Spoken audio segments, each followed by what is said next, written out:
नमस्ते दोस्तों, जोहार। मैं अभिषेक चक्रवर्ती आप सभी का फिर से अपने यूट्यूब चैनल पर स्वागत करता हूं। दोस्तों आज की इस वीडियो में हम लोग क्लास 8 के आंसर्स की देखने वाले हैं, तो आप लोग फटाफट से अपने आंसर्स को मिला लीजिए और लास्ट में कमेंट करके बताइएगा कि आपके 40 क्वेश्चंस में से कितने आंसर सही हुए हैं। ठीक है, तो सबसे पहले हम लोग देख सकते हैं दोस्तों, फर्स्ट सीटिंग में जो आप लोग का एग्जाम हुआ था हिंदी विषय का, तो यहाँ पे हिंदी विषय का जो सबसे पहला क्वेश्चन पूछा गया, यहाँ पे देख सकते हैं अनुशासन का महत्व सबसे ज्यादा होता है कहाँ पे, तो विद्यार्थी जीवन में। चलिए अगले क्वेश्चन को देख लेते हैं, क्या पूछा गया है। अनुशासन के अंतर्गत क्या क्या शामिल है, तो यहाँ पे जितने भी ऑप्शन दिए गए हैं, बड़ों का सम्मान करना, समय की पाबंदी और शिक्षकों का आदत, तो इनमें से सभी जो होगा यहाँ करेक्ट हो जाएगा, ऑप्शन नंबर 4। उसके बाद दोस्तों यहाँ पे एक आप लोगों को क्वेश्चन नंबर 3 से जो स्टार्ट किया है, यहाँ पे एक लेटर दिया गया, आप देख सकते हैं क्या दिया गया, प्रधानाध्यापक को दंड शुल्क माफ करने के लिए। ठीक है, तो लेटर किनके नाम से लिख रहे हैं, प्रधानाध्यापक के नाम से। तो ऑप्शन जो यहाँ पे देख रहे हैं सेवा में क्या लिखते हैं, सेवा में यहाँ पे प्रधानाध्यापक होगा, तो 3 पे जो ऑप्शन दिया गया है आप लोगों का, इसमें कौन सा ऑप्शन करेक्ट हो जाएगा, प्रधानाध्यापक। ठीक है, बात दोस्तों देख सकते हैं पॉइंट नंबर 4 में क्या लिखा गया है, फलस्वरूप मुझ पर डैश लगाया गया है। तो क्या लगाया गया है दोस्तों, यहाँ पे ऑप्शन नंबर क्या होगा आपका, अनुपस्थिति दंड जो होगा यहाँ पे आपका करेक्ट हो जाएगा, ऑप्शन क्वेश्चन नंबर 4 का। ठीक है, ऑप्शन नंबर 3। चलिए अगले टॉपिक को देख लेते हैं, क्या लिखा गया यहाँ पे, अतएव 5 नंबर पे लिखा गया, अतएव डैश है कि गत सप्ताह मुझ पर लगाए गए विलंब दंड से मुक्त करने की कृपा करें। ठीक है, तो यहाँ पे जो आपका 5 नंबर का जो होगा दोस्तों, यहाँ पे करेक्ट आंसर क्या हो जाएगा, अनुरोध। हम लोग क्या कर रिक्वेस्ट कर रहे हैं, तो यहाँ पे ऑप्शन 3 जो होगा यहाँ पे बिल्कुल करेक्ट हो जाएगा। अब दोस्तों हम लोग क्वेश्चन नंबर 6 पे चलते हैं, क्या पूछा गया दोस्तों, यहाँ पे देख सकते हैं पूछा गया व्याकरण खंड से क्वेश्चन है कि सूर्य का पर्यायवाची शब्द है, तो सूर्य का पर्यायवाची शब्द क्या होगा दोस्तों, रवि जो होगा यहाँ पे बिल्कुल करेक्ट है। ठीक है, क्वेश्चन नंबर 7 को देख लेते हैं दोस्तों, क्या पूछा गया है, घर का पर्यायवाची शब्द नहीं पूछा गया है दोस्तों। ठीक है, तो नहीं में घर को हम लोग क्या कहते हैं, घर को हम लोग सदन, आवास, भवन ये सभी कहते हैं, किसको छोड़ के दोस्तों, नगर को छोड़ के। ठीक है, तो यहाँ पे नहीं पूछा गया है, इसलिए आपका ऑप्शन जो होगा 3 करेक्ट हो जाएगा। ठीक है, चलिए अगले क्वेश्चन को देख लेते हैं, क्या पूछा गया है क्वेश्चन नंबर 8 पे, भाषा के कितने रूप है, तो दोस्तों भाषा के 2 रूप है अभी के टाइम में, लिखित और मौखिक। ठीक है, तो चलिए आगे कोई क्वेश्चंस को देख लेते हैं। क्वेश्चन नंबर 9 में क्या पूछा गया, यहाँ पे देख सकते हैं कि व्यक्तिवाचक संज्ञा है, तो व्यक्तिवाचक संज्ञा ऑप्शन नंबर 1 जो होगा यहाँ पे आपका करेक्ट हो जाएगा। ठीक है, बच्चा का भाववाचक संज्ञा क्या है, तो बच्चा का क्या होगा भाववाचक संज्ञा दोस्तों, बचपन। ठीक है, चलिए क्वेश्चन नंबर 11 को देख लेते हैं, क्या पूछा गया है। 11 में पूछा गया अपादान कारक का विभक्ति चिन्ह है, तो अपादान जो होगा यहाँ पे क्या होगा, ऑप्शन नंबर 4 से जो होगा बिल्कुल करेक्ट हो जाएगा। क्वेश्चन नंबर 12 देख सकते हैं दोस्तों, क्या पूछा गया है, तुम्हारा नाम क्या है, तो यहाँ पे प्रश्न का बात कर रहा है, तो यहाँ पे प्रश्नवाचक जो होगा बिल्कुल करेक्ट हो जाएगा, ऑप्शन नंबर 4। ठीक है, चलिए अगले क्वेश्चन को देख लेते हैं। 13 में क्या पूछा गया है, काम से जी चुराने वाला के लिए एक शब्द, तो काम से जो जी चुराता है उसे हम क्या कहते हैं, कामचोर कहते हैं। ठीक है, क्वेश्चन नंबर 14 में क्या पूछा गया दोस्तों, यहाँ पे देख सकते हैं हृदय पर सांप लौटना मुहावरा का अर्थ है, तो दोस्तों यहाँ पे ईर्षा होना जो होगा बिल्कुल करेक्ट हो जाएगा। चलिए अगले क्वेश्चन को देख लेते हैं। 15 में क्या पूछा गया है, प्रत्येक का संधि विच्छेद क्या है, तो यहाँ पे आप देख सकते हो दोस्तों क्वेश्चन नंबर 15 का जो होगा यहाँ पे आपका करेक्ट आंसर ऑप्शन नंबर 1 बिल्कुल करेक्ट है, प्रति जोड़ 1। ठीक है, क्वेश्चन नंबर 16 में देख सकते हो दोस्तों, क्या पूछा गया, रोमन किसकी लिपि है, तो जब हम लोग अंग्रेजी स्क्रिप्ट लिखते हैं वो किसकी लिपि है, रोमन की, तो यहाँ पे ऑप्शन नंबर 3 बिल्कुल करेक्ट हो जाएगा। क्वेश्चन नंबर 17 पे चलते हैं दोस्तों, क्या पूछा गया, अनुराग का विलोम शब्द है, तो अनुराग का विलोम शब्द क्या होगा दोस्तों, क्वेश्चन नंबर 17 का विराग, ऑप्शन नंबर 4 बिल्कुल करेक्ट हो जाएगा। क्वेश्चन नंबर 18 पे चलते हैं दोस्तों, क्या पूछा गया, अधि उपसर्ग से बना शब्द कौन सा है, तो दोस्तों अधि उपसर्ग से बना कौन सा शब्द है, अधिनायक। ठीक है, उसके बाद दोस्तों अगले क्वेश्चन पे चलते हैं। क्वेश्चन नंबर आपका 19 पे क्या पूछा गया, यहाँ पे देख सकते हैं आकर्षित शब्द, आकर्षित शब्द में कौन सा प्रत्यय लगा गया है। ठीक है, तो आकर्षित, ठीक है, तो इत, कौन सा आकर्षित, तो इत, तो यहाँ पे इत प्रत्यय लगाया गया है, तो दोस्तों ऑप्शन नंबर जो होगा यहाँ पे 3 करेक्ट हो जाएगा। ठीक है, चलिए अगले क्वेश्चन को देखते हैं, क्या पूछा गया यहाँ पे, विद्यालय का सही संधि विच्छेद होगा। ठीक है, यहाँ पे सही लिख दिया गया, मिस प्रिंट है, तो यहाँ पे संधि विच्छेद का बात किया, तो यहाँ पे ऑप्शन नंबर 3 जो होगा बिल्कुल करेक्ट हो जाएगा, विद्या जोड़ आलय। ठीक है, चलिए क्वेश्चन नंबर 21 को देख लेते हैं, क्या पूछा गया, प्रेमिका को कौन ललचाना नहीं चाहता है। ठीक है, तो प्रेमिका को क्वेश्चन नंबर 21 का जो हो जाएगा यहाँ पे आपका पुष्प जो होगा यहाँ पे करेक्ट हो जाएगा। ठीक है, चलिए अगले क्वेश्चन को चलते हैं, क्या पूछा गया है, छोटा जादूगर जो है, छोटा जादूगर पैसे क्यों कमाना चाहता है, तो छोटा जादूगर जो है उनकी माँ क्या था, बीमार था, तो बीमार माँ के दवा के पथ्य के लिए जो है वो पैसे कमाना चाहता था। ठीक है, आप लोग ये चैप्टर पढ़े होंगे, काफी अच्छा चैप्टर है। उसके बाद दोस्तों पूछा गया है, एक सच्चा मित्र कैसा माना जाता है, तो एक सच्चा मित्र जो है दोस्तों औषधि के समान माना जाता है। ठीक है, ये आप लोग गैस पेपर में भी दिया गया क्वेश्चन में से है और बुक में भी काफी अच्छे से बताया गया है। चलिए अगले क्वेश्चन को देख लेते हैं। इससे एक चीज पता चला है कि बुक रीडिंग करना कितना ज्यादा जरूरी है। जिन्होंने बुक को अच्छे से पढ़ के गया है वो एक भी क्वेश्चन को गलत नहीं किए होंगे। पूछा गया यहाँ पे सौ का अर्थ होता है, तो सौ का अर्थ क्या होता है दोस्तों, लास्ट जो होगा यहाँ पे करेक्ट हो जाएगा। 25 पे चलते हैं दोस्तों, क्या पूछा गया 25 में पूछा गया है संगीत हमारे चरित्र पर कैसा प्रभाव पड़ता है, तो संगीत से हमारे जो चरित्र पर प्रत्यक्ष प्रभाव पड़ता है। ऑप्शन नंबर 1 जो होगा यहाँ पे करेक्ट हो जाएगा। अगले क्वेश्चन पे चलते हैं दोस्तों, क्वेश्चन नंबर 26 में क्या पूछा गया है, कार्निवाल के मैदान का वातावरण कैसा था दोस्तों, खुशनुमा था, यहाँ पे करेक्ट हो जाएगा ऑप्शन नंबर 3।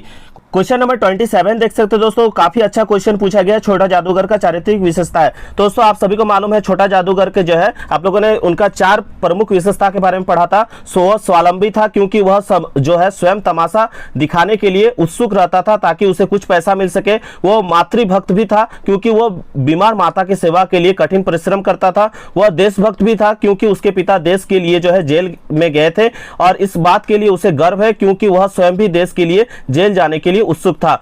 और साथ ही दोस्तों वो साहसी भी था क्योंकि स्वयं व्यवसाय को अपनाकर वह दुनिया के समक्ष साहस का उदाहरण पेश करता था। तो यहाँ पे जितने भी ऑप्शंस देख रहे हैं ये बिल्कुल सही है, तो ऑप्शन नंबर 4 जो होगा यहाँ पे बिल्कुल करेक्ट हो जाएगा। जिन्होंने चैप्टर को अच्छे से पढ़ा है वो क्वेश्चंस को करेक्ट करके आएंगे। ठीक है, चलिए क्वेश्चन नंबर 28 को देख लेते क्या पूछा गया है, पथ पर चलने के पूर्व किसका अनुमान करना अपेक्षित है, तो अपेक्षित पूछा गया दोस्तों क्वेश्चन नंबर 28 में, तो 28 का हो जाएगा आपका पथ का। ठीक है, चलिए अगले क्वेश्चन को देख लेते हैं। क्वेश्चन नंबर 29 में क्या पूछा गया दोस्तों, यहाँ पे देख सकते हैं 29 में पूछा गया कि कौन भीख मांग कर मर गया। ठीक है, कौन भीख मांग कर मर गया, तो दोस्तों यहाँ पे आपका करेक्ट आंसर हो जाएगा साहिरुम जो होगा यहाँ पे करेक्ट हो जाएगा। चलिए अगले क्वेश्चन को देख लेते हैं। क्वेश्चन नंबर 30 में क्या पूछा गया है, बड़े भाई साहब पाठ के लेखक कौन है, सभी को याद है मुंशी प्रेमचंद। ठीक है, चलिए अगले क्वेश्चन को देख लेते हैं क्या पूछा गया, कुटिया कहाँ बनी हुई थी, तो कुटिया कहाँ बनी हुई थी, गांव के पूरब में। चलिए नेक्स्ट क्वेश्चन को देख लेते हैं। क्वेश्चन नंबर 32 में क्या पूछा गया है, राम ने भरत को क्या भेंट किया, तो राम ने भरत को जो है क्या भेंट किया था, चरण पादुका जो है भेंट किया था। आप लोगों जो सीरियल भी देखे होंगे उन्हें भी मालूम होगा। ठीक है, क्वेश्चन नंबर 33 में देख सकते हैं क्या पूछा गया, अमरूद का पेड़ अंततः क्यों काटा गया, तो अमरूद का पेड़ जो है क्यों इसलिए काटा गया था, अंधविश्वास के कारण। ठीक है, चलिए नेक्स्ट क्वेश्चन को देख लेते हैं क्या पूछा गया, सम्राट अशोक कहाँ के शासक थे दोस्तों, तो सम्राट अशोक कहाँ के शासक थे, 34 का जो है करेक्ट आंसर हो जाएगा ऑप्शन नंबर 1 मगध के। ठीक है, चलिए 35 को देख लेते क्या पूछा गया, डायन प्रथा क्या है, तो डायन प्रथा क्या है, एक अंधविश्वास है। चलिए अगले क्वेश्चन को देख लेते हैं। 36 में क्या पूछा गया, कलिंग दुर्ग का फाटक आज भी बंद है, किसका कथन है, तो दोस्तों यहाँ पे आपका करेक्ट आंसर क्या हो जाएगा, 36 का जो है करेक्ट आंसर हो जाएगा संवाददाता का। ठीक है, ऑप्शन नंबर 2 जो होगा बिल्कुल करेक्ट होगा। चलिए 37 नंबर देख लेते हैं क्या पूछा गया। 37 में पूछा गया चाहे राक्षस बने चाहे देवता, किस पाठ की पंक्ति है, तो दोस्तों यहाँ पे आपका ऑप्शन नंबर 2 मित्रता का जो होगा करेक्ट आंसर हो जाएगा। चलिए अगले क्वेश्चन को देख लेते हैं। क्वेश्चन नंबर 38 में क्या पूछा गया, यहाँ पे 38 में पूछा गया बटोही का अर्थ है, तो दोस्तों इसका दोनों ऑप्शन सही होगा, राही भी सही है और यात्री भी सही है। देखिए बटोही में जो है, बटोही को जो है हम लोग पथिक भी कहते हैं, राहगीर भी कहते हैं, मुसाफिर भी कहते हैं और यहाँ पे यात्री भी कहते हैं। यहाँ पे जो मैंने बताया वो सभी सही है, तो यहाँ पे ऑप्शन 3 और 4 जिन्होंने मारा है उन दोनों का ही सही है। ठीक है, अब बोर्ड पर डिपेंड करता है वो किस आंसर को सही मानते हैं। आप लोग नीचे कमेंट करके बताइएगा कि 38 नंबर का आप लोगों ने कौन सा टिक लगाया है। ठीक है, चलिए अगले क्वेश्चन को देख लेते हैं क्या पूछा गया है। 39 नंबर में बड़े भाई साहब में लेखक की उम्र कितनी थी, तो बड़े भाई साहब में लेखक की उम्र कितनी थी दोस्तों, 9 साल की उम्र थी। ठीक है, अच्छे से पढ़े होंगे तो ये आपको मालूम होगा। क्वेश्चन नंबर 40 में क्या पूछा गया, मगध की विजय हुई यह किसने कहा, तो मगध की विजय हुई ये किसने कहा दोस्तों, अशोक ने। ठीक है, क्वेश्चन नंबर 41 देख सकते हो दोस्तों क्या पूछा गया, डायन एक अंधविश्वास है, हिंदी साहित्य की कौन सी विधा है, तो दोस्तों ये आप जानते हैं कि डॉक्टर दीनानाथ सिंह ने जो है ये कविता लिखा था, तो ये आप लोगों का ऑप्शन नंबर 4 जो होगा बिल्कुल करेक्ट हो जाएगा। ये जिन्होंने ये कविता पढ़ा होगा उनको याद है। ठीक है, चलिए अगले क्वेश्चन को देख लेते क्या पूछा गया, मुखिया को सभी कार्य का पालन कैसे करना चाहिए, तो समान रूप से करना चाहिए, बिल्कुल करेक्ट होगा। पुष्प की अभिलाषा शीर्षक कविता में पुष्प किसके प्रति समर्पित है, दोस्तों ये पुष्पा मूवी का, ये पुष्पा नहीं है कि पुष्पा में झुकेगा नहीं, वो वाला नहीं है। ठीक है, तो यहाँ पे जो है पुष्प की अभिलाषा जिन्होंने पढ़ा है ये आप लोग जानते हैं ये किसके लिए है, मातृभूमि और वीर के लिए जो है पुष्प जो है समर्पित है। ठीक है, क्वेश्चन नंबर 44 देख सकते हैं दोस्तों क्या पूछा गया, छोटा जादूगर पाठ के आधार पर किसके मुंह पर तिरस्कार की हंसी फूट पड़ी, तो दोस्तों इसका करेक्ट आंसर हो जाएगा ऑप्शन नंबर 2 छोटे जादूगर के। ठीक है, चलिए क्वेश्चन नंबर 45 को देख लेते क्या पूछा गया, हमें कैसे मित्रों की खोज करना चाहिए, तो जिसमें अधिक आत्मबल हो ऐसे मित्र की हमें खोज करनी चाहिए पाठ के अनुसार। ठीक है, चलिए 45 के बाद हम लोग 46 नंबर पे देख सकते हैं क्या पूछा गया है। 46 पे पूछा गया हम लोगों को कैसी मिट्टी की मूर्ति के समान रहते हैं। ठीक है, हम लोग कैसी मिट्टी की मूर्ति के समान रहते हैं दोस्तों, तो यहाँ आपका करेक्ट आंसर हो जाएगा कच्ची मिट्टी की मूर्ति के समान। ठीक है, चलिए अगले क्वेश्चन को देख लेते हैं। क्या पूछा गया, रास्ते में मिलते हैं, तो रास्ते में क्या मिलते हैं, तो रास्ते में यहाँ पे आपका ऑप्शन नंबर जो होगा दोस्तों फूल और कांटे जो होगा यहाँ पे ऑप्शन नंबर 3 बिल्कुल करेक्ट हो जाएगा। ठीक है, चलिए अगले क्वेश्चन को देख लेते हैं। क्या पूछा गया, लेखक का बड़ा भाई किस जमात में था। ठीक है, तो ऑप्शन नंबर क्या हो जाएगा 48 का जो होगा दोस्तों 9वीं। ठीक है, चलिए अगले क्वेश्चन को देख लेते हैं। क्या पूछा गया है 49 में, कौन आज भी जीत नहीं सका, तो कौन आज भी जीत नहीं सका दोस्तों, कलिंग। ऑप्शन नंबर 4 बिल्कुल करेक्ट हो जाएगा।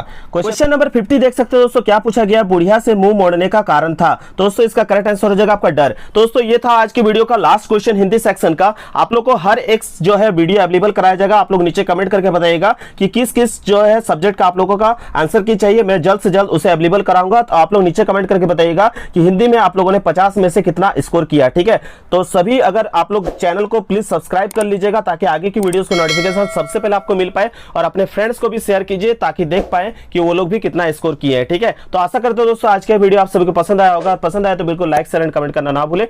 तब तक के लिए दोस्तों धन्यवाद। जय हिंद, वंदे मातरम।